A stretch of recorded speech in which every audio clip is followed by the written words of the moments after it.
The billionaire touches down in his helicopter in an abandoned lot, but what he finds there is about to change his life forever.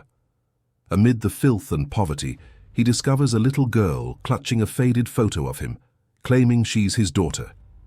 The photograph connects her to a past he long thought buried, and as he digs deeper, he unearths secrets beyond his wildest imagination. If you're captivated by this incredible story, the smell was unbearable. The mix of smoke, burnt trash, and the stench of old rain made the air thick and almost unbreathable. Ryan Mitchell adjusted the knot of his Italian tie, trying to hide his discomfort as he surveyed the devastated lot before him. At 42, he had built a real estate empire that stretched across the entire state of New York, but he had never set foot in a place like this. The helicopter landed hard, kicking up a cloud of dust and debris that danced in the air, joined by torn plastic bags and dry leaves. Men in suits descended quickly, clearing a path for him, the company's tycoon, known for his cold demeanor and business success. Ryan stepped out of the aircraft with firm strides, his tie whipping in the wind, an impatient expression on his face that had become his trademark over the past 2 decades. "Let's make this quick," he said to the engineers accompanying him, his voice cutting through the air like a sharp blade. The land ahead looked ravaged, a massive area that, in the next 2 years, would be transformed into the most luxurious residential development in the South Bronx, the B. Contrast between the luxury of the future condo complex and the misery present there did not escape him. But Ryan had learned long ago not to let such situations affect him. Business was business, and feelings had no place in his decisions. At least, that's what he told himself every morning, looking in the mirror of the penthouse that occupied the top 3 floors of one of the most expensive buildings in New York. Ryan Mitchell wasn't just a successful businessman. He was a money-making machine, a living legend in the American real estate market. As the team moved through the rubble discussing technical points about drainage and foundations, he stepped away from the group to take a call. It was Megan, his executive assistant, informing him about the afternoon meeting with Japanese investors. The muffled sound of the helicopter blades in the background didn't bother him. He was used to the constant noise of business, the pressure, the decisions that moved millions of dollars in a matter of seconds. "Ryan, the site is much worse than we anticipated," said the lead engineer, approaching with a clipboard in hand. "We're going to need at least another 6 months for cleanup and soil preparation." He nodded, already mentally calculating the additional costs and the impact on the sales timeline. 6 months meant a delay in delivery, a delay meant contractual penalties, and contractual penalties meant less profit. After hanging up the phone, something caught his attention. A low cry, almost inaudible, cut through the ambient noise. It was a different sound, not the wail of the wind through the debris, nor the distant hum of machinery. It was human, something that touched a part of him that had been buried under years of meetings, contracts, and financial decisions. Ryan frowned and, for a reason he couldn't explain, walked through the piles of rubble. The ground was sunken in mud, and shards of broken glass made each step difficult. His genuine Italian leather shoes, which cost more than many people earned in a month, were now covered in dirt and grime. A skinny dog ran past, startled by the commotion. The animal paused for a moment, looked at Ryan with eyes that seemed to carry all the sadness in the world, and then continued its desperate escape. But what truly paralyzed the businessman was what he found when he rounded a pile of trash, hidden behind a mound of broken bricks and twisted iron frames. In the middle of that desolate landscape, a little girl was crouched, hugging something to her chest with a force that seemed disproportionate to her size.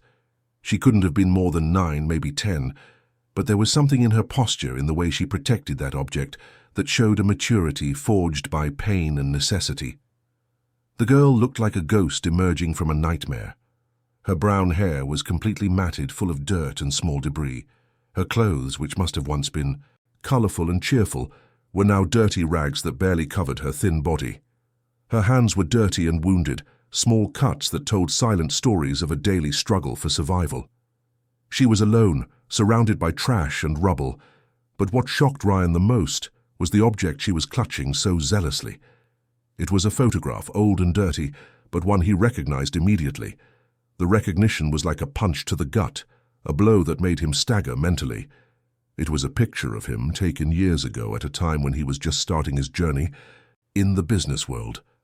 In the photograph, Ryan looked younger, maybe 25, with a carefree smile and hope in his eyes. It was an image from when he still believed he could conquer the world without losing his soul in the process. His hair was darker, without the grey strands that now decorated his temples, and his eyes shone with an innocence that had been swept away by years of ruthless competition in the real estate market. Ryan approached cautiously, trying to understand what was happening. Each step was calculated as if he were walking through a minefield. His mind, trained to process information quickly and make decisions in seconds, now struggled to comprehend the surreal situation unfolding before him. The girl looked up, frightened, as she noticed his approach. Her eyes widened, large and dark like deep pools, reflecting a fear that seemed to come from far away. At first she recoiled, trying to protect the photo as if it were the last treasure in the world. Her small fingers tightened even more around the image, and Ryan could see the marks her fingers had left on the already damaged surface of the photograph. He stopped a few feet, away, trying to remain calm and convey trust. This was a completely new situation for him, used to negotiating with seasoned entrepreneurs, international investors, and influential politicians. How do you talk to a scared child?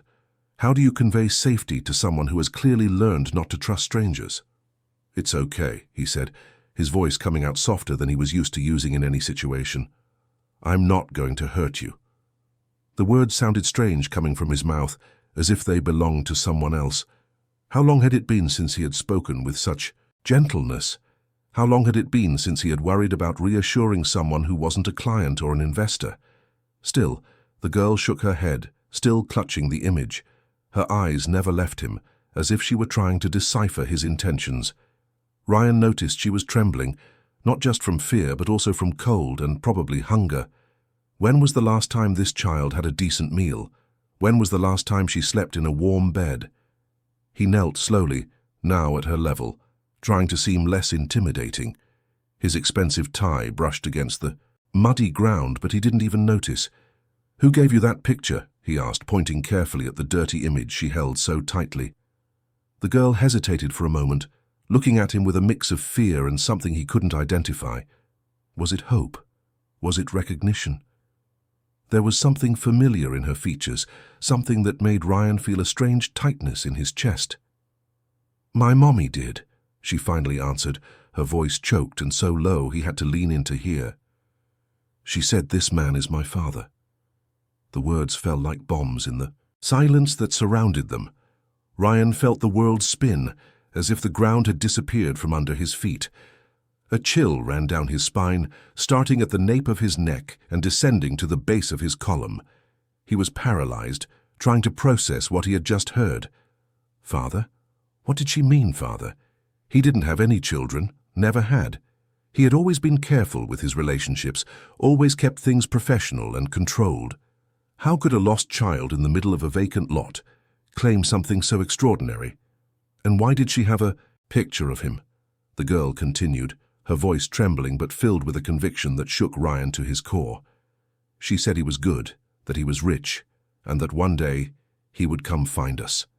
The child's words cut through the silence brutally, each syllable echoing in his mind like a disturbing echo. Ryan didn't know what to say. His mouth was dry, his throat tight. He was known for his eloquence, for his ability to convince anyone of anything, but now the words just wouldn't come. He tried to process what he had just heard, but nothing made sense. How could a child, lost amidst so much trash and abandonment, claim something that could completely change his life? "What's your name?" he finally asked, trying to calm himself and regain some control over the situation. "Sophia," she replied, and again Ryan felt that strange tightness in his chest. The name seemed to resonate in the air, as if he had heard it before. Sophia. The name brought him a strange feeling, a sense of déjà vu he couldn't explain. There was something familiar about it, something that stirred memories he thought he had buried long ago. Sophia. Why did that name bother him so much? Before he could ask anything else, before he could try to understand the situation better, the girl began to sway. Ryan noticed that her hands were trembling, that her lips were turning a purplish color. Her small face was too pale, and there was a fragility in her posture that alarmed him immediately. "Sophia!" he yelled, but before he could act, she fainted, falling forward. Ryan caught her in his arms, feeling how light she was, how fragile. Even unconscious, she still held the photo tightly, as if it were the only real thing in a world that had collapsed around her. The businessman didn't hesitate. He lifted the girl into his arms, feeling the insignificant weight of her malnourished body, and shouted for help. "Call an ambulance! Now!" His voice echoed across the lot, cutting through the noise of the machinery and the conversations of his employees. The construction workers were stunned. Some stopped what they were doing to watch the unusual scene of their boss, always so controlled and distant, holding an unknown child in his arms. Others pulled out their phones, some to call for help, others to film the situation that would surely become a topic on social media. The lead engineer, bewildered by the situation, approached slowly, trying to understand what was happening. "Mr. Mitchell, maybe it's better to let social services handle this. We have a schedule to keep and—" "I said call an ambulance," Ryan retorted firmly, cutting off any questions. His voice carried an authority that brooked no argument, but there was something else there, something his employees had never seen before. It was genuine concern. It was fear. It was a humanity he had hidden for so long that many believed it no longer existed. For the first time in years, Ryan Mitchell lost control. The pain and worry were evident on his face as he held Sophia in his arms, watching her being placed in the ambulance that arrived 15 minutes later. He didn't think twice before getting into the ambulance with her, leaving behind the business, the meetings, the millions of dollars that were at stake. As the ambulance cut through New York traffic with its sirens blaring, Ryan held Sophia's small hand and looked at the crumpled photo she had dropped. It was really him, there was no doubt. But when had that picture been taken? And who was Sophia's mother? Why would she have this image? And more importantly, was there any possibility that the child was telling the truth? The questions multiplied in his mind, each one more disturbing than the last. Ryan Mitchell, the man who always had answers for everything, who always knew exactly what to do in any situation, now found himself completely lost, holding the hand of a child who could be his daughter, heading toward a future he couldn't even imagine. The hospital was packed, the chaos evident in the crowded hallways, where gurneys vied for space with desperate families and overworked staff. The smell of disinfectant, mixed with the sweat of anxiety, created a dense atmosphere that Ryan had never experienced. He sat in a blue plastic chair, the kind that creaks with every movement, waiting for news while the doctors did their best to stabilize Sophia. Ryan had a bitter taste in his mouth, a sense of powerlessness he had never felt before. Throughout his career, he had always been able to solve any problem with money, influence, or determination. But here, in this dimly lit corridor of a public hospital in the South Bronx, he discovered that there were situations where his fortune meant absolutely nothing. Sophia's photo had fallen from her hand when the paramedics placed her on the gurney. Now, Ryan held it carefully, trying not to damage the image that was clearly the child's most precious possession. He studied every detail of the photograph, trying to remember when and where it had been taken. The darker hair, the genuine smile, the eyes full of hope. That man in the picture seemed like a stranger to him now. When had he lost that lightness? When had success replaced happiness in his life? Ryan couldn't remember the last time he had smiled like that, without calculating the consequences or benefits that smile might bring. "Doctor," he called out to a physician rushing down the hall, "how is the girl? Sophia?" The doctor, a middle-aged man with deep-set dark circles and a weariness that seemed eternal, stopped and consulted a clipboard. "Are you a relative? Father? Uncle?" The question echoed in Ryan's chest like a gunshot. I found her. She was alone, she passed out, and I brought her here." The doctor nodded with understanding. "Unfortunately, we see a lot of cases like this. She's severely malnourished, dehydrated, and shows signs of living in precarious conditions for some time. But she's a fighter. She's stable now, and we believe she'll make a full recovery with proper care." Ryan breathed a sigh of relief, but the feeling of relief was accompanied by an inexplicable guilt. How could a child be in that situation in the 21st century, in a city where he had built so many luxury developments? How had he spent so many years focused on profits and never truly seen the misery that existed just a few miles from his office? The doctor continued, now with a more serious expression.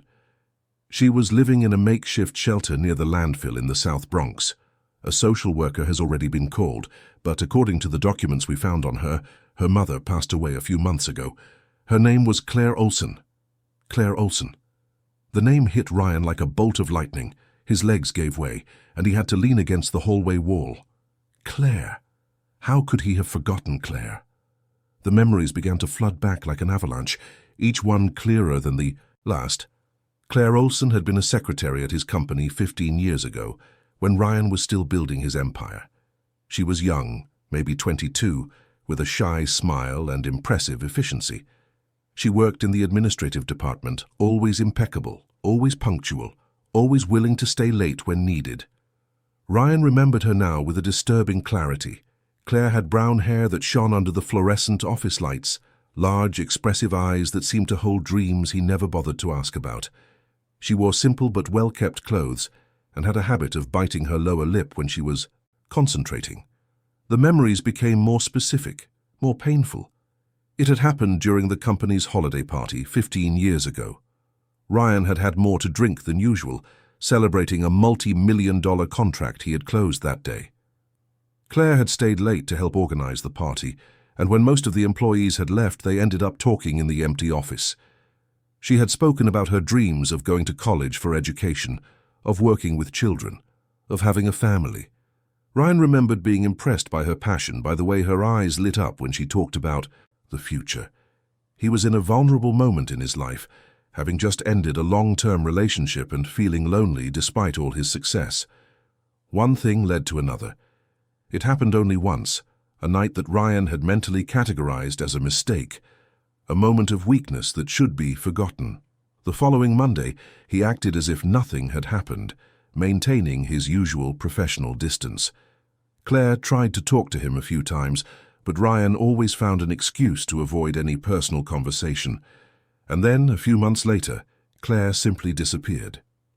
One day she was there. The next her desk was empty. Ryan had casually asked the HR department, and they told him she had resigned for personal reasons. He didn't investigate further. In fact, he was relieved not to have to deal with a potentially awkward situation. Now, sitting in that hospital, Ryan realized his own callousness.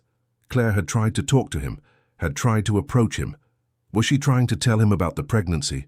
Was Sophia really his daughter, and had Claire tried to tell him that 15 years ago? Guilt settled in his chest like a heavy stone. If Sophia was his daughter, it meant that Claire had raised the child alone all these years, fighting against poverty, illness, and abandonment. While he was building his empire and accumulating millions, his daughter was growing up in a shack, starving, dreaming of a father who didn't even know she existed. Ryan felt sick to his stomach. How had he become such a cold, disconnected person? When had success completely replaced compassion in his life? He thought of all the nights he had spent alone in his penthouse, looking out the window at the city he had conquered, feeling an emptiness that no business deal could fill. "Sir," a hospital employee approached. "The girl can have visitors now if you'd like to see her." Ryan nodded and followed the employee down the hall. Each step felt like an eternity, each breath a struggle against the guilt that consumed him. He didn't know what he would say to Sophia, how he would look into that child's eyes, knowing that he might have failed her from the very first day of her life. The room was small and simple, with 2 beds separated by a faded blue curtain. Sophia was in the bed, near the window, connected to a few machines that monitored her vital signs. She looked even smaller and more fragile under the white hospital sheets. Her hair had been washed and combed, revealing a delicate face that made Ryan's heart race. There was something familiar in those features, the shape of her eyes, the line of her jaw, the way she furrowed her brow even in her sleep. Ryan approached slowly, trying to control the emotion that threatened to explode in his chest. Was there really a resemblance, or was he seeing things he wanted to see? The nurse in The room adjusted Sophia's IV drip and turned to Ryan. "She woke up for a few minutes earlier and asked for you. She said you were her father and that you couldn't leave without the picture." Ryan felt a lump in his throat. Even in a state of delirium, even sick and scared, Sophia continued to believe he was her father. There was an innocence in that faith that destroyed him from the inside. How could a child be so sure of something when he himself was so lost? He sat in the chair next to the bed and took Sophia's small hand. Her skin was warm but very dry, and he could feel the fragile bones beneath the flesh. How many meals had she missed? How many nights had she spent cold? How many times had she looked at that photo and dreamed of the father who would come for her? Sophia stirred in the bed and slowly opened her eyes. When she saw him, a faint but genuine smile lit up her face. "You stayed," she whispered, her voice still hoarse, but filled with a joy that broke Ryan's heart. "I stayed," he replied, gently squeezing her hand. Gently. "How are you feeling?" "Better. The nurses here are really nice to me." She looked around the room as if she were in a palace. "I've never slept in a bed this soft before." Ryan had to fight back tears. "What do you mean, never? Where did you sleep before, Sophia?" "On the floor in the little house Mommy made near the landfill. But she said it was just for a little while until you came to get us. She always said you would come." Sophia's words were like daggers in Ryan's chest. Claire had held on to hope for. All those years had raised Sophia with the belief that her father would one day appear. She had told stories about him, had kept that photo as a symbol of hope amidst despair. "Sophia," he said carefully, "tell me about your mommy. What was she like?" Sophia's eyes lit up despite the sadness that also appeared there. "She was the most beautiful mommy in the world. She sang to me every night, even when she was sick. She worked a lot, cleaning big houses, but she always came home at night with something yummy for us to eat." Ryan imagined Claire, the young secretary he had known, years later cleaning houses to support her daughter. The image was unbearable. He thought of all the houses she must have cleaned, maybe even some of the houses he had built and sold to wealthy families. "And did she talk about me?" Ryan asked, though he wasn't sure he wanted to hear the answer. "Always. She said you were very good, that you had a big heart, but that you were lost. She said that one day you would remember love and come find us." Sophia held Ryan's hand tighter. "She said that when you came we would have a real house, with a yard to play in and a big kitchen where she could bake cakes."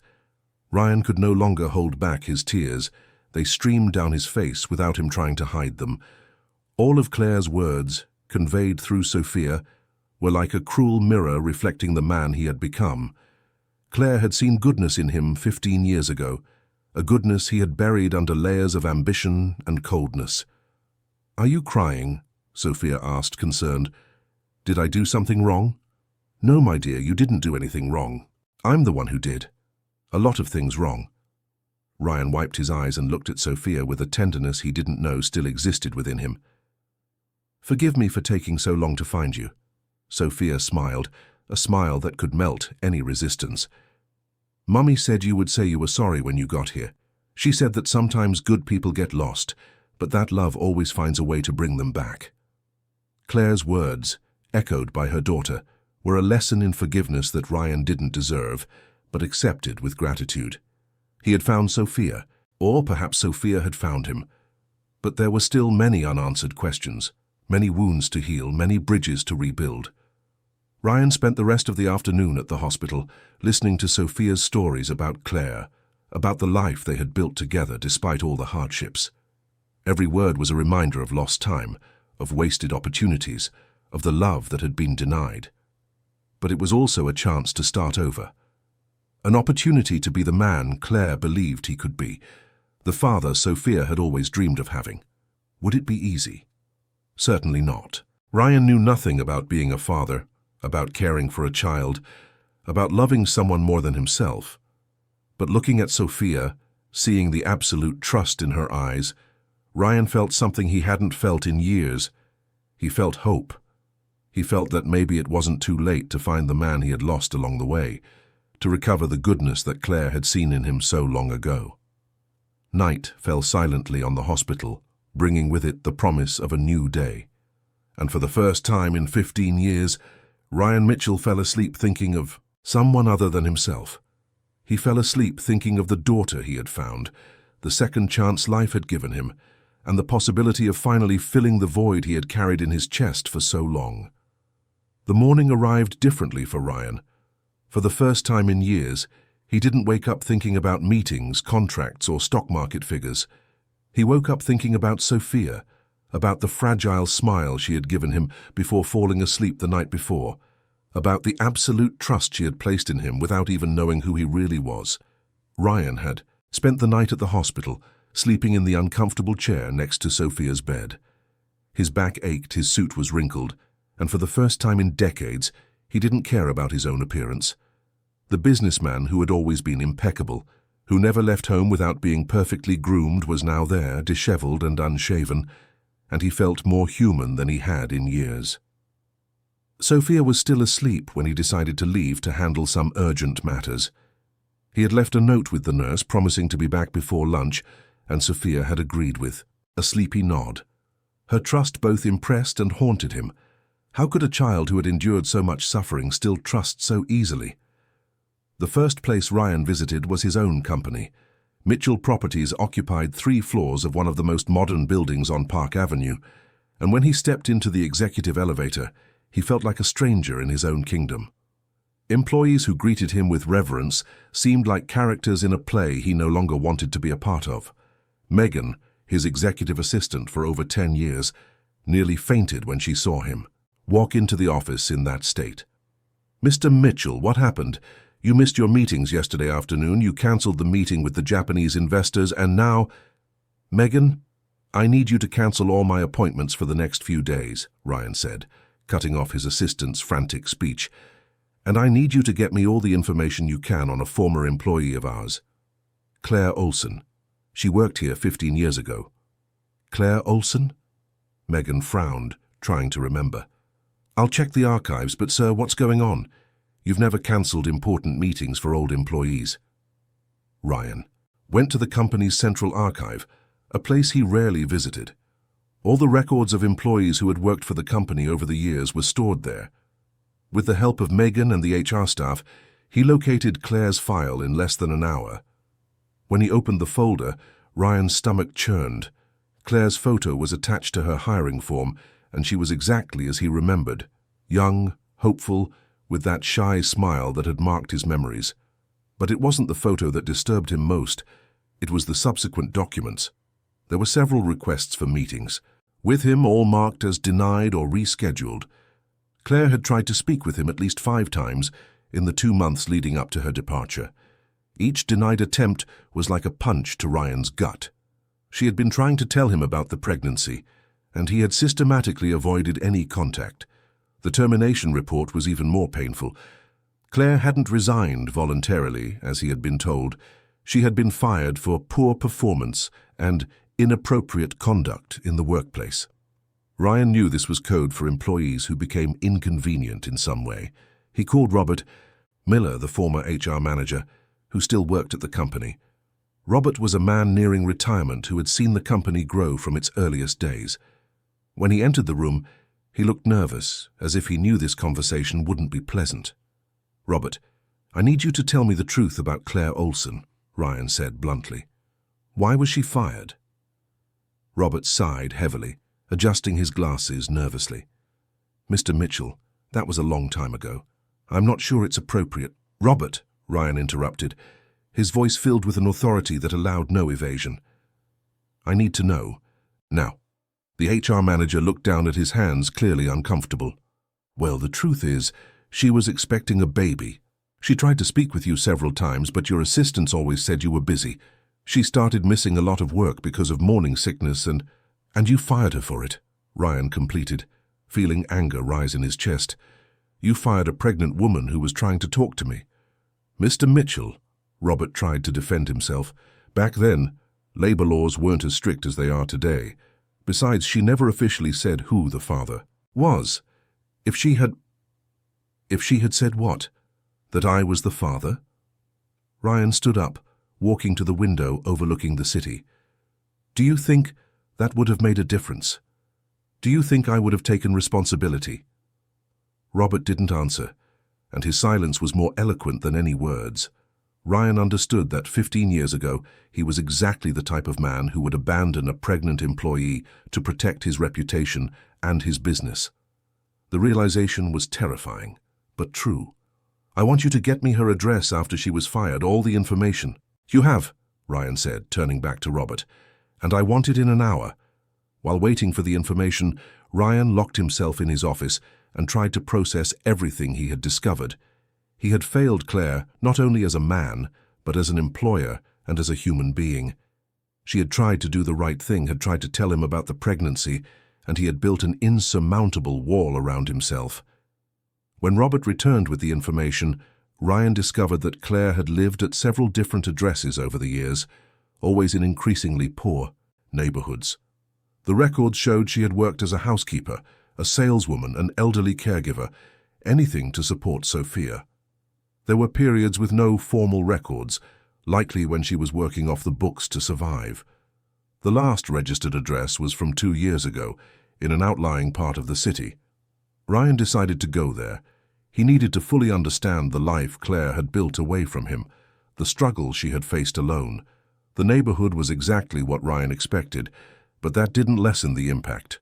Small, simple houses were crammed onto tiny lots. Children played in the street because there were no yards, and the smell of home cooking mixed with the odor of sewage created an atmosphere that was simultaneously welcoming and hopeless. Ryan parked his imported car, which clearly stood out in this environment, and walked to the address he had written down. It was a small house with peeling paint and windows that had been repaired multiple times. He knocked on the door, not knowing exactly what he expected to find. A middle-aged woman with graying hair and a floral apron opened the door. She looked Ryan up and down, clearly suspicious. "Looking for someone?" "I'm looking for information about Claire Olson and her daughter Sophia," Ryan said, trying to sound as non-threatening as possible. "Did they live here?" The woman's expression changed immediately, shifting from suspicion to sadness. "Oh, Claire, poor thing. Please come in." She led him into a small, simple but clean living room. "I'm Mrs. Rodriguez. Claire and Sophia lived here for almost 3 years. They were my favorite tenants, even though they were sometimes late with the rent." Ryan sat on the modest sofa, feeling gigantic in the small space. "Please tell me about them." Mrs. Rodriguez sighed, her eyes filling with tears. Claire was a warrior. She worked 3 different jobs to pay the rent and buy food for Sophia. She never complained, never asked for help, but I could see how tired she always was. Sophia was a sweet girl, always helping her mom with whatever she could. And what happened? Why did they leave? "Claire got very sick," Mrs. Rodriguez explained, wiping her eyes with the hem of her apron. "It started with a cough that wouldn't go away. Then it got worse. She didn't have money for a private doctor, and the public clinic was always packed. By the time she finally got seen, it was too late." Ryan felt a lump in his throat. What kind of illness? Pneumonia, which turned into tuberculosis. A poor person's disease, as they say around here, if she had had access to decent medical care from the start. Mrs. Rodriguez didn't finish the sentence, but Ryan understood perfectly. Claire had died of a disease that could have been easily treated if she had had resources, while Ryan spent thousands of dollars on routine medical checkups at private clinics. The mother of his child was dying for lack of basic health care. "And Sophia?" Ryan asked, though he already knew the answer. "She was left alone. I tried to take care of her for a few months, but my situation isn't easy either. She left one day, said she was going to find her father. I tried to stop her, but she was determined. I never saw her again." Mrs. Rodriguez stood up and went to an old piece of furniture, from which she took a small box. "Claire left this here. She said if anyone ever came looking for Sophia, I should give it to them." Inside the box were a few photos of Sophia as a baby and a child, letters Claire had written but never sent, and a sealed envelope with Ryan's name handwritten on it. He opened the envelope with trembling hands and read the letter Claire had written to him. "Ryan, if you're reading this, it means something happened to me and someone finally found you. I tried to tell you about Sophia when I found out I was pregnant, but I understand you had other priorities. I'm not writing this with anger or resentment. I understood a long time ago that people like us live in different worlds. Sophia is a wonderful girl. She has your eyes and your determination, but I hope she inherited my heart. I raised her with so much love, told her stories about you, kept your picture so she would know she has a father. Not because I wanted you to feel obligated, but because every child deserves to know where they came from. If you're reading this, Sophia is probably alone and needs you. I'm not asking you to love her because she's your daughter. I'm asking you to give her a chance to show you who she is. She is pure goodness, Ryan. Maybe she can remind you of the man you were when we met. Don't be angry with me for not pushing harder. I did what I thought was best at the time. Now, do what's best for Sophia. She deserves to have the life I couldn't give her. With love and forgiveness, Claire. Ryan finished reading the letter with tears streaming down his face. Claire had forgiven a betrayal he didn't even know he had committed. She had raised Sophia with love, even in adversity, had kept his memory alive even after being abandoned. She had died protecting his image in her daughter's eyes. Mrs. Rodriguez watched Ryan cry and placed a motherly hand on his shoulder. "You're her father, aren't you?" "I am," Ryan replied, his voice choked, "and I failed them both in every possible way." "But you're here now," she said gently, "and that girl needs you. Claire always said you would show up when Sophia needed you most. It seems she was right." Ryan carefully put away the letter and photos, knowing they were treasures Sophia would want to have. He thanked Mrs. Rodriguez and returned to the hospital, carrying not only the confirmation of his paternity, but also the full weight of his responsibilities. When he arrived at Sophia's room, he found her awake and anxious. "Where did you go? I thought you'd changed your mind about me." "Never, Sophia," Ryan said, sitting beside the bed. "I went to learn more about your mother's story, and I brought some things for you." He showed the photos to Sophia, who held them with the same care she held his picture. "These are pictures of Mommy and me," she said, amazed. "Where did you get them?" "A friend of your mom's kept them for you," Ryan explained. "And she told me your mum was very brave." "She was," Sophia agreed, smiling through her tears. "She always said that one day you would tell me stories about her, too." "And I will," Ryan promised, knowing this was just the first of many promises he would have to keep. "I'll tell you all about your mother, and we'll make many new stories together." Sophia snuggled against him, and for the first time, Ryan felt what it meant to be truly needed. Not for his business or his fortune, but simply for existing, for being. There for being the father Sophia always knew he was. The afternoon passed quickly with conversations, stories, and plans for the future. Ryan knew there was still much to be resolved. Legal issues regarding custody, tests to officially confirm paternity, decisions about where and how they would live. But for now it was enough to be there, holding the daughter he had found, honoring the memory of the woman he had lost, and building the bridge between the man he had been and the man he could still become. The next few days passed like a whirlwind in Ryan's life.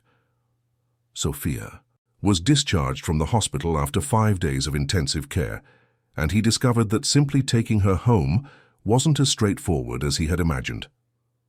There were complex legal issues regarding temporary custody, DNA tests to officially confirm paternity, and an endless bureaucracy that tested his patience and determination. But the biggest challenge wasn't the paperwork or the lawyers. The biggest challenge was Ryan himself learning to be a father. At 42, he had never changed a diaper, never packed a school lunch, never comforted a child after a nightmare. And Sophia, despite all her precocious maturity, was still a 10-year-old girl who needed care, attention, and most importantly, love. Ryan decided that Sophia would temporarily stay in his penthouse while they sorted out the legal matters. When he brought her home for the first time, her reaction was one of pure astonishment. The apartment occupied the top 3 floors of one of the most luxurious buildings in New York, with panoramic city views, designer furniture, and decor that had cost more than many people would earn in a lifetime. "Is this where you live?" Sophia asked, her voice echoing in the double-height entrance hall. "It's bigger than the school I used to go to." Ryan felt a pang in his chest as he realized how different his daughter's life had been from his. "It's too big for one person," he admitted. "But now there are 2 of us, so maybe it makes more sense. Sophia walked through the apartment with wide eyes, carefully touching the furniture, as if they were museum pieces. When she reached the room Ryan had prepared for her, one of the guest rooms he had hastily redecorated, she stood at the door for a long time.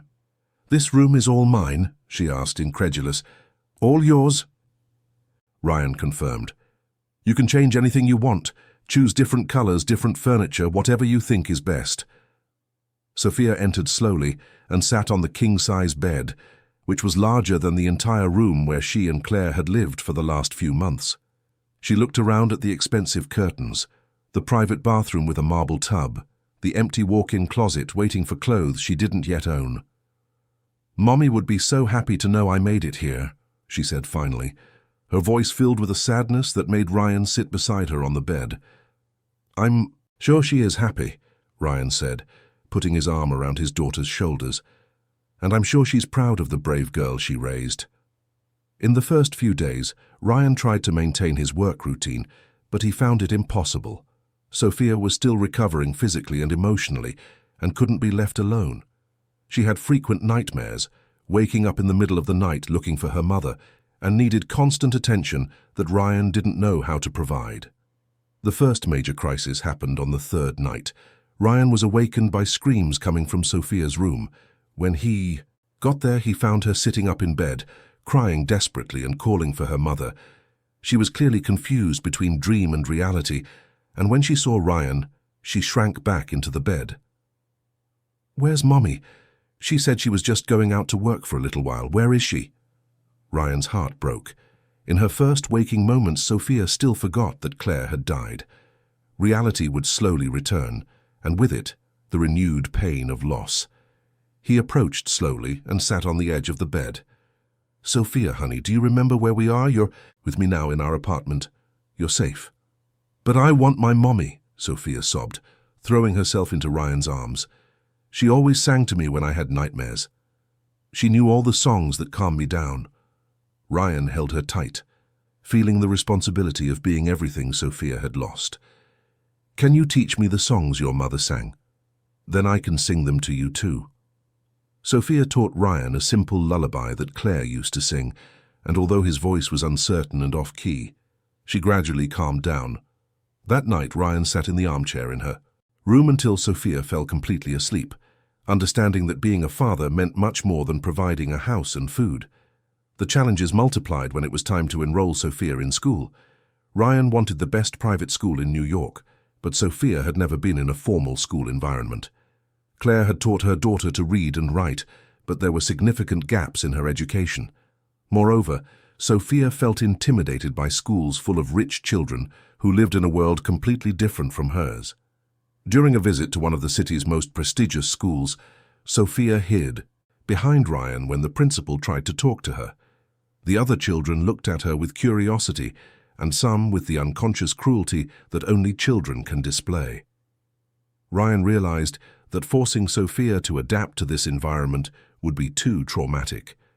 "I don't want to go to school here," she whispered to him during the tour. "The kids are different. They won't like me." "Why do you think that?" Ryan asked, kneeling to her level. "Because they have nice clothes and know how to talk about things I don't know. And because they've never lived at a landfill." Sophia looked down, ashamed of her history. Ryan felt angry at himself for not seeing the obvious. Sophia needed time to adjust, needed to feel safe before facing new challenges. "You're right," he said. "We'll find a school where you feel more comfortable." They found a smaller, more welcoming school where the principal understood Sophia's special situation and committed to helping her adapt. But even so, the first few days were difficult. Sophia would come home emotionally exhausted, trying to process not only the lessons, but also the stark difference between her past and present life. One afternoon, while Ryan was trying to help her with her math homework, Sophia burst into tears. "I can't do it, I'm stupid. Mommy tried to teach me, but she didn't really know either. Now you're going to see that I'm good for nothing." Ryan put down the pencil and held Sophia's face in his hands. "Sophia, listen to me very carefully. You are one of the smartest people I have ever met.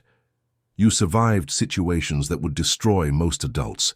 You learned to take care of your mother when she was sick.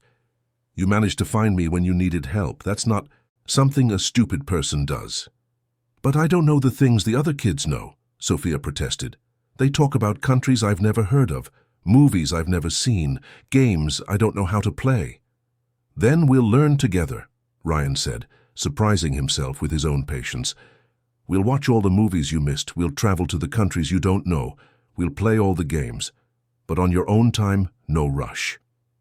It was from that moment that Ryan began to truly understand what it meant to be a father. It wasn't just about providing financially or solving legal problems. It was about being present in moments of vulnerability, having patience with the process of growth, and learning to love unconditionally. The changes in Ryan's routine were radical. He cancelled international trips to stay close to Sophia. He drastically reduced his work hours, delegating responsibilities he had never delegated before. His partners were concerned about the sudden change in his behavior, but Ryan found he no longer cared about their opinions on his personal life. The first time Sophia called him Dad was during a walk in the park. They were feeding ducks at the pond when a child fell and got hurt. Sophia ran to Ryan and said, "Dad, we have to help her." The word came out naturally, without ceremony, but Ryan felt as if he had won the greatest prize of his life. But not everything was a fairy tale. There were difficult days when Sophia would withdraw into herself, remembering her mother and questioning why life had been so cruel to her. There were moments when Ryan felt completely lost, not knowing how to comfort her or how to deal with the emotional complexities of a traumatized child. One evening, Sophia asked, "Dad, do you regret finding me? Sometimes I see you looking out the window with a sad face, like you're thinking about the life you had before me." Ryan was taken aback by his daughter's perception. It was true that he sometimes felt nostalgic for the simplicity of his old life, the predictability, the lack of emotional responsibilities. But looking at Sophia, he realized he wouldn't trade this complexity for anything in the world. "Sophia, before I found you, I had a very empty life. I had a lot of money, a lot of success, but I didn't have love. I had no one who really cared about me, and I didn't really care about anyone. You taught me what it means to love someone more than myself." "But you lost your freedom because of me," Sophia said, still worried. "I didn't lose my freedom," Ryan replied, pulling her into a hug.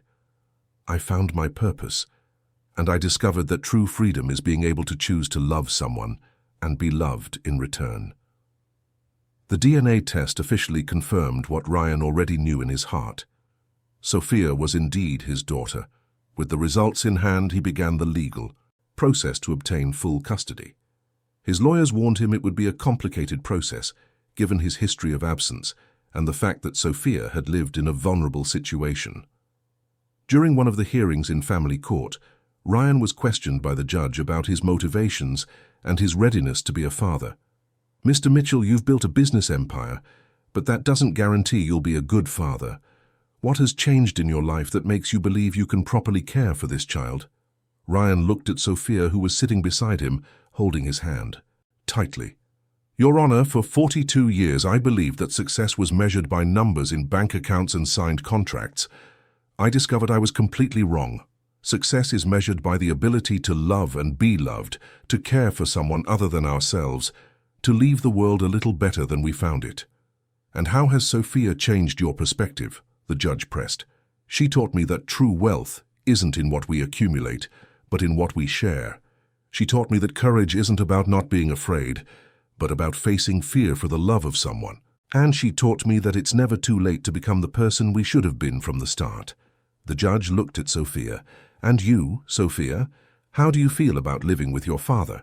Sophia sat up straight in her chair, speaking with a seriousness that impressed everyone in the room. "Your Honor, I know my dad wasn't with me when I was little, but he's here now, and that's what matters.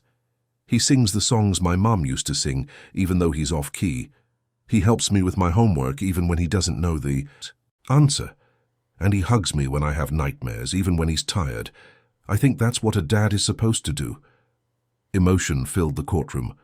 Ryan had to fight back tears, proud of Sophia's maturity and generosity. The judge granted him full custody, acknowledging that despite the unusual circumstances, a real family was forming. As they left the courthouse, Sophia asked, Is it official now?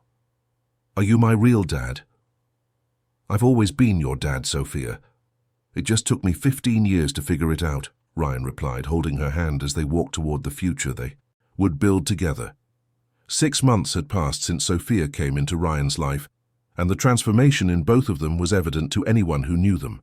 Ryan had lost a few pounds, not from dieting or exercise, but from the constant worry and energy he spent being a full-time father. His grey hair had appeared more quickly, but his eyes shone with a life that hadn't existed before. Sophia, on the other hand, had gained a healthy weight.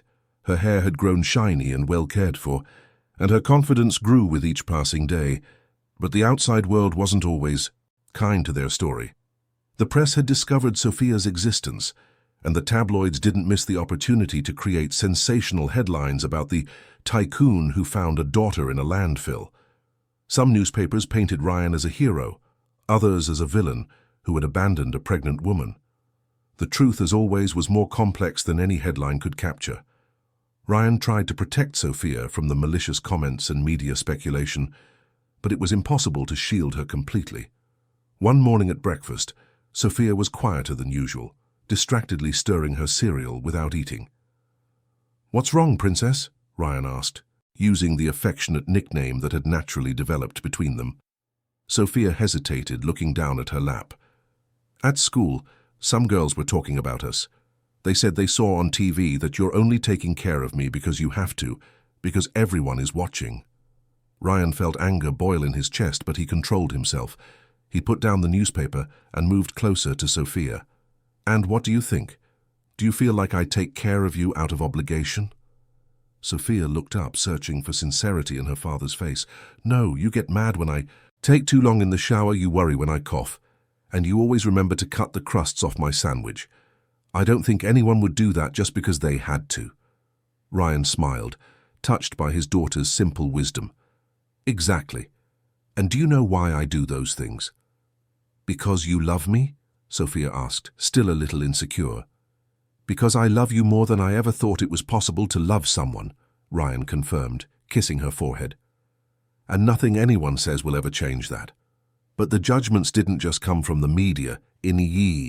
Ryan's social circle, old friends and business partners, had varied opinions about his new life. During a charity dinner he couldn't avoid, Ryan was approached by Arthur Fisher, an old partner known for his controversial views.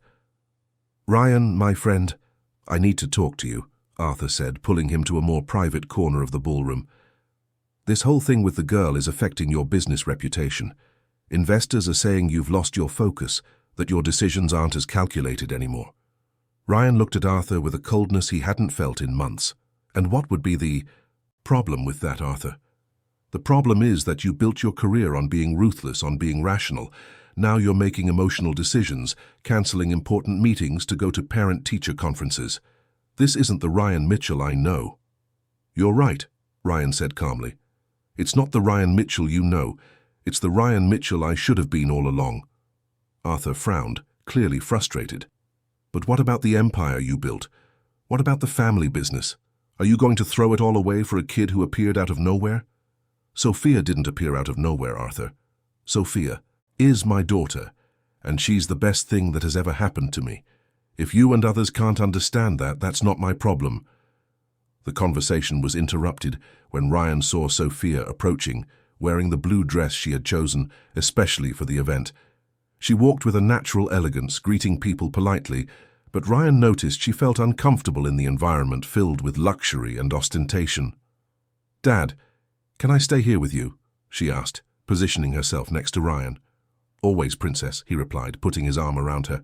"Sophia, this is Mr. Fisher, an old colleague of mine." Sophia extended her hand politely. "A pleasure to meet you, Mr. Fisher." Arthur shook the girl's hand, but Ryan noticed he was studying her with a calculating gaze. "So you're the famous Sophia.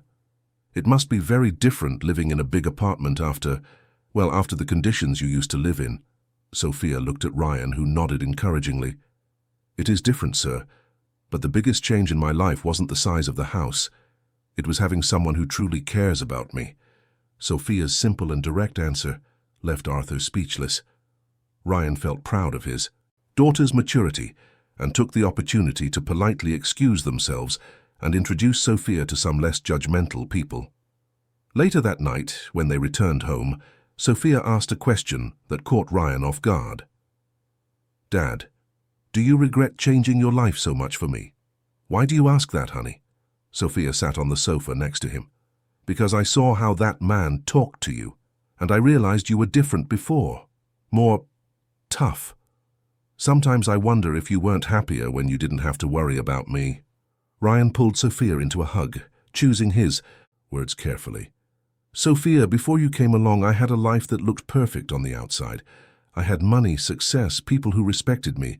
But do you know what I didn't have? I didn't have a reason to wake up in the morning other than to make more money. I didn't have anyone to tell about my day. I didn't have anyone who would be sad if I didn't come home." "So you weren't happy?" Sophia asked, looking up at him. "I thought I was, but I didn't know what real happiness was.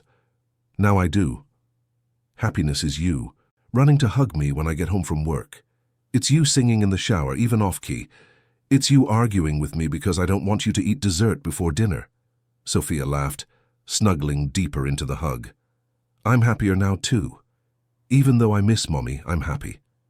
Sophia's progress in school continued to be a gradual process, but she was excelling in some subjects. Her English teacher, Mrs. Davis, had commented to Ryan about Sophia's natural talent for writing and literature. "She writes with a sensitivity that's rare for her age," the teacher had said. "Her essays are touching and show impressive emotional maturity." Ryan decided to encourage this talent by buying books for Sophia and setting aside time every night to read together. It was during one of these reading sessions that Sophia made an important revelation. "Dad, I want to write a story about Mommy," she said, closing the book they were reading.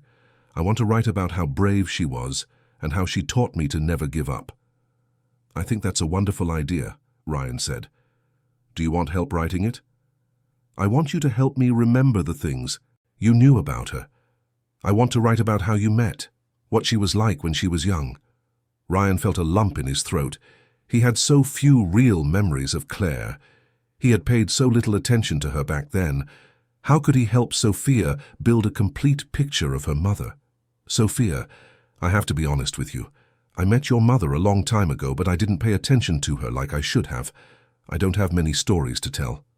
Sophia thought for a moment. "Then let's find out together. We can talk to people who knew her, we can visit places where she worked. That way I can write a complete story about her." Sophia's idea became a joint project. They began visiting the places where Claire had worked, talking to former employers and colleagues. Each conversation revealed a little more about the woman Claire had become after leaving Ryan's company. Mrs. Peterson, one of the employers for whom Claire had worked as a housekeeper, welcomed Ryan and Sophia into her home. "Claire was an exceptional employee," she said. "Very honest, very dedicated. She always spoke of her daughter with such pride. She said Sophia was going to be a very special girl." "She talked about me?" Sophia asked, her eyes shining. "All the time," Mrs. Peterson replied, smiling.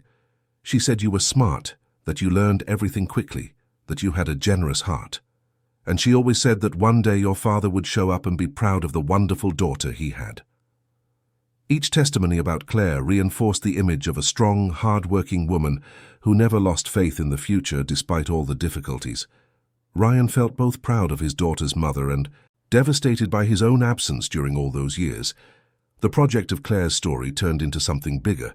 Sophia decided she wanted to create a memory book with photos, testimonials, and her own memories of her mother. Ryan hired a graphic designer to help with the layout and a small publisher to make a few handmade copies. During the process of creating the book, Ryan and Sophia grew even closer. They spent hours talking about Claire, about forgiveness, about how to turn pain into something beautiful. Sophia demonstrated a wisdom that constantly impressed Ryan. One afternoon, while organizing photos for the book, Sophia made an observation that stuck in Ryan's mind. "Dad, do you know what the greatest gift Mommy gave me was?" "What was it, Princess?" "She taught me to believe that people can change, that it's never too late for someone to become who they were meant to be. That's why I always knew you would show up, even when everyone said I was dreaming." Ryan stopped organizing the photos and looked at Sophia. "How did you know that?" "Because Mummy said that true love always finds a way, and that you had love in your heart. It was just hidden under a lot of other things. She said that when you found me, you would remember how to love." Sophia's words echoed in Ryan's mind for days. Claire had seen something in him that he himself couldn't see, had believed in a transformation that seemed impossible at the time, and even more impressively, she had raised Sophia with that same faith in the transformative power of love. At the end of that month, Ryan made a decision that surprised everyone. He announced that he was restructuring his company, delegating the presidency to one of his most trusted partners and taking on a more advisory role. He wanted more time for Sophia, to be present for every important moment of her life. The decision caused a stir in the business world. Trade magazines speculated about the reasons. Some thought he was facing health problems, others that he was losing his ambition. Ryan didn't care about the speculation. For the first time in his life, he was making a decision based on what truly mattered to him. When Sophia learned of the decision, she was worried. "Dad, you don't have to stop working for me. I know you love your business." "I do love the business," Ryan said, sitting beside her, "but I've discovered that I love being your father much more, and being a good father is the most important job I've ever had." Sophia smiled, but Ryan saw she still had doubts. "I'll ask you a question," he continued. "If you could choose between having the richest dad in the world, who never has time for you, or having a dad who has enough for you to live well and is always there, which would you choose?" "The second one," Sophia answered without hesitation. "Always the second." "One. Then that's what you're going to have," Ryan promised. "A dad who is always here when you need him." Ryan's transformation did not go unnoticed by Sophia. She began to call him not just Dad, but Daddy in their most affectionate moments.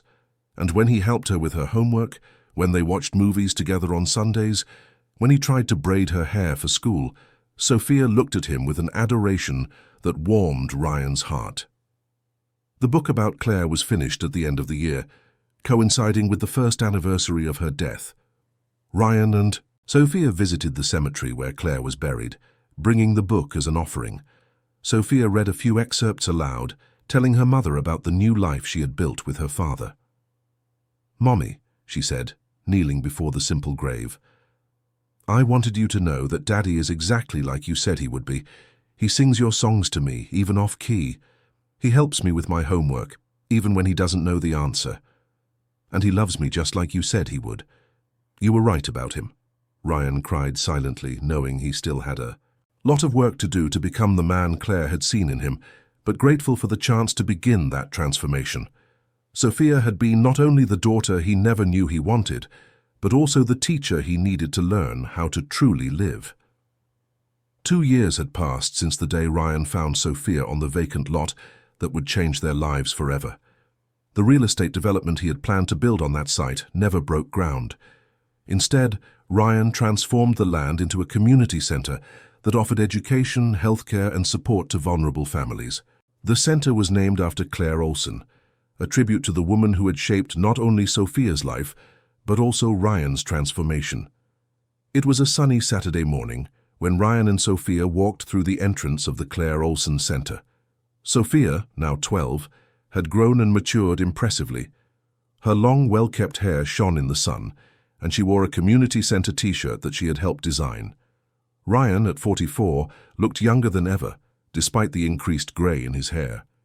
There was a lightness to his movements, a tranquility on his face that hadn't existed in his days as a business tycoon. "Daddy, look how many kids came for the library opening," Sophia said, pointing to a group of children running excitedly across the center's courtyard. The library had been Sophia's latest project. Inspired by her passion for reading and writing, she had convinced Ryan to create a space dedicated exclusively to books and literary education. Sophia had been involved in every stage of planning, from selecting the books to decorating the reading rooms. Ms. Evans, the center's director, approached them with a warm smile. "Sophia, honey, the kids are asking when you're going to tell the first story in the new library." Sophia looked at Ryan, who nodded encouragingly. She had developed a special talent for storytelling, inspired by her mother's memories and the many stories Ryan had learned to tell her over the years. "Can I do it now?" Sophia asked, already running toward the library. Ryan followed her, watching with pride as Sophia sat in the special chair reserved for storytellers. About 20 children sat around her, some her age, others younger, all with their eyes shining with expectation. "Today I want to tell you the story of a girl named Hope," Sophia began, her clear, confident voice echoing through the room. Hope lived with her mother in a very simple place, but they were very happy because they loved each other very much. One day Hope's mother got sick and had to go away, but before she left, she gave her daughter a very special gift. Ryan leaned against the back wall of the library, listening as Sophia told an adapted version of her own story. She had transformed her personal experience into a fable about love, loss, and reunion, suitable for young children, but filled with all the wisdom she had gained on her journey.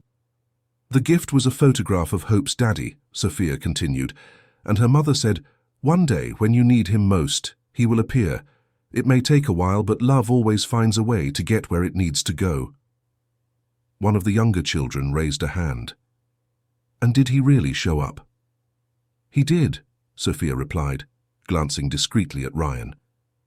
"And when they met, they discovered that they were both lost. Hope was lost without a family, and her daddy was lost without love in his heart. But together they truly found each other." After the storytelling session, Ryan and Sophia walked through the center, visiting the different rooms and activities. In the medical clinic, they met Dr. Evans, who had left an expensive private practice to work at the community center. In the computer lab, they met some teenagers who were learning to code. In the community kitchen, they helped serve lunch to families who came to the center on weekends. Every person Ryan and Sophia met had a story of overcoming adversity, of people who had found support at the center in their most difficult times. Ryan realized that this work had far more meaning than any development he had ever built. Here, they weren't just constructing buildings. They were rebuilding lives. At the end of the afternoon, as the crowd thinned, Ryan and Sophia sat on a bench that had been installed under a tree in the center of the courtyard. It was their favorite spot to talk and watch the activity at the center. "Daddy," Sophia said, playing with a flower that had fallen from the tree, "sometimes I think about what it would be like if Mommy were here to see all this. How do you think she would react?" Ryan asked. Sophia smiled, closing her eyes as if visualizing the scene. "I think she would be very proud, not just of me, but especially of you. She always said you had a good heart, but that it was hidden. Now everyone can see it." Ryan felt that familiar tightness in his chest, the mix of gratitude and longing he always felt when he thought of Claire. "Do you miss her?" "Every day," Sophia admitted, "but it's not that desperate missing from the beginning. It's a good kind of missing that reminds me of everything she taught me. Besides, she's still here in a way." "How so?" Sophia pointed to the children playing in the courtyard. "Every time I tell a story to these kids, I'm passing on to them what she passed on to me. Every time you help a family here at the center, you're doing what she would have done. Mommy is still alive in the good that we do." The depth of Sophia's thoughts never ceased to amaze Ryan. How had a 12-year-old girl developed so much wisdom? How could she transform pain into purpose so naturally? That night at home, Ryan was in his office organizing some documents when Sophia appeared at the door, holding an envelope. "Daddy, I wrote something for you," she said, looking a little nervous. Ryan opened the envelope and found a handwritten letter in Sophia's careful script. "Dear Daddy, tomorrow is exactly 2 years since you found me on that lot. I was so scared, so hungry, and I missed Mommy so much. But even though I was scared, I knew you were special, because you looked just like the picture I had kept for so long. In these 2 years, you've taught me so many things. You taught me that family isn't just about who you're born with, but who you choose to be with. You taught me that it's never too late to start over. You taught me that real love isn't rushed. It grows slowly and becomes strong forever. But do you know the most important thing you taught me? You taught me that we can turn the bad things that happen to us into good things for other people. Mommy's center is proof of that. I wanted you to know that I love you not because you're my biological father, but because you chose to be my father in your heart. And I wanted to give you a gift I've been saving for a long time. With all my love, Sophia P.S. The gift is in the bottom drawer of my desk. Ryan finished reading the letter with tears in his eyes. He went up to Sophia's room where she was pretending to be asleep and went to her desk. In the bottom drawer, he found a small, carefully wrapped package. Inside was the original photograph of him, the one Sophia was holding the day they met. But now it was framed, in a simple wooden frame, and next to it was a recent photo of the two of them, taken during the community center's opening. On the back of the frame, Sophia had written, "From the daddy I dreamed of, to the daddy I have. Thank you for letting me love you." Ryan sat on the edge of Sophia's bed and kissed her forehead. "I love you too, princess," he whispered. "More than words can say." The next day was Sunday, and they had a special tradition. Every second Sunday of the month, they visited Claire's grave to share updates and bring fresh flowers. But this time Sophia had a different idea. "Daddy, instead of just visiting Mommy's grave, what if we do something she would have liked? We could spend the day at the center, helping the families that come on the weekend." Ryan smiled. "I think your mother would be very happy with that idea." They spent the day serving in the community kitchen, helping children with their homework in the library, and listening to the stories of the families who frequented the center. At the end of the afternoon, an elderly woman approached Ryan. "Mr. Mitchell," she said, holding his hands warmly, "I wanted to thank you for everything you do here. My grandson is learning to read in Sophia's library, and it has completely changed his life." Ryan looked at Sophia, who was helping a little girl choose a book. "It's not us who change lives, Mrs. Rose. We just create the space. People change their own lives." On the way home, Sophia asked a question that took Ryan by surprise. "Daddy, do you still think about what your life would be like if you hadn't found me?" Ryan thought for a moment before answering. "Sometimes I do, yes. And I get scared imagining who I would be today. Probably a very rich and very empty man, building expensive buildings for rich people without ever understanding the true purpose of life." "What is the true purpose of life?" Sophia asked. "To love and be loved, to help other people be happy, to leave the world a little better than we found it. These are things I never understood before you came into my life." Sophia smiled, holding her father's hand. "So we helped each other, right? You gave me a family and I gave you a purpose." "Exactly," Ryan agreed. "We saved each other." That night, Ryan stayed awake for a long time, reflecting on the incredible journey he had lived over the past 2 years. He thought of the man he used to be, obsessed with profits and recognition, unable to see the simple beauty of a purposeful life. He thought of Claire, who had lost the battle against poverty and illness, but had won the war by raising an extraordinary daughter and planting seeds of love that continued to grow even after her death. And he thought of Sophia, who had come into his life like a hurricane of change, tearing down all his certainties and rebuilding his character from scratch. Sophia had taught him that true wealth wasn't in banks, but in the ability to touch other lives. She had shown him that real success wasn't measured by signed contracts, but by sincere smiles and tight hugs. In the next room, Sophia slept peacefully, holding the doll Ryan had bought for her in their first month together. It was a simple doll, nothing compared to the expensive toys he could buy, but Sophia treated it like a treasure, because it had been chosen with love. Ryan approached his bedroom window and looked out at the city below. It was the same view he had contemplated years ago when he still thought he had conquered the world. But now, instead of seeing properties and business opportunities, he saw families, stories, people who needed help and support. Tomorrow would be Monday, and he had meetings scheduled to expand the community center project to other neighborhoods. Sophia had suggested they create a network of centers, each named after someone who had fought to make a difference in others' lives. It was a big, ambitious dream, but Ryan had learned that the best dreams were those that benefited many people. Sometimes he still missed the simplicity of his old life, when his only responsibilities were to himself. Being a father was challenging, demanding, and there were days when he felt completely lost.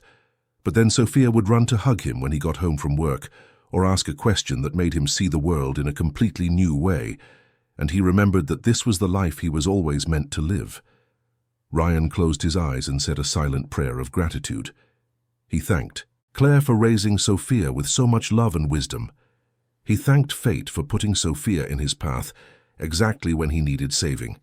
And he thanked Sophia for seeing in him the man he could become, even when he couldn't see it himself. In the morning, Ryan woke up to Sophia humming in the kitchen as she prepared breakfast. It was one of the songs Claire used to sing, but Sophia had adapted the lyrics to include stories about the new life they had built together. "Good morning, Daddy," she said, serving coffee with the seriousness of a little adult. "Today is a special day." "Why's that?" Ryan asked, smiling at his daughter's excitement. "Because today is exactly 2 years since we met, and I wanted to celebrate by doing something special." "What do you have in mind?" Sophia pulled up a chair and sat next to him. "I want us to go back to that lot where we met. Not to be sad, but to see how everything has changed. And I want you to tell me the whole story, from the beginning, about who you were before and how you became the person you are today." Ryan nodded, moved by his daughter's wisdom. They finished breakfast and headed to the place where it all began. The lot, once a pile of rubble and misery, now housed the fully operational community center. Children played on the playground that had been built where the landfill used to be. Families picnicked on the green space that had been planted where there was once only dirt. Sophia and Ryan sat in the same spot where he had found her 2 years ago. Now there was a wooden bench and a small plaque that read, "In memory of Claire Olson, who taught us that love always finds a way." "So, Daddy," Sophia said, settling in beside him, "tell me our story from the beginning." And Ryan began to tell it. He spoke of the ambitious, cold man he had been, of the mistakes he had made, of Claire and the lost opportunity. He spoke of the day he found Sophia, of the fear he felt, of the gradual transformation that took place in his heart. He spoke of the difficulties they faced together, the joys they discovered, the love that grew between them. "And at the end?" Sophia asked. "How does our story end?" Ryan smiled, putting his arm around his daughter. "Our story doesn't end, Princess. It's just beginning. We have many years ahead of us, many adventures to live, many people to help. Our story is about new beginnings, not endings." Sophia snuggled into her father's embrace, looking at the community center pulsing with life before them. "I love our story, Daddy. I love our story too, Princess. I love it too." As the sun set over the Claire Olson Center, Ryan and Sophia remained there, father and daughter, watching the flow of life they had helped create. They had found each other in the midst of hopelessness and built a new reality together based on love, compassion, and the will to make a difference. Ryan knew there was still much work to be done, many lives to touch, many stories to write. But now he had the perfect partner for this journey. Sophia, the girl who had taught him that true wealth was not in what one possessed, but in what one shared with love. And so, as the stars began to appear in the sky, Ryan Mitchell and Sophia Olson Mitchell walked back home, knowing they had found not only each other, but also the true meaning of life. Dear listeners, we hope the story of Ryan and Sophia has deeply touched your hearts. If this journey of love, forgiveness, and transformation moved you as much as it moved us to tell it, don't forget to leave a like, subscribe to our channel, and share in the comments which moment marked you the most. Every day we bring intense stories like this one, which reveal the deepest side of the human soul and remind us that it's never too late to start over, to love and to make a difference in the lives of others. The story of Ryan and Sophia teaches us that sometimes the greatest treasures in life arrive when we least expect them, disguised as challenges that completely transform us. We'll see you in the next episode for another emotional journey through the human heart.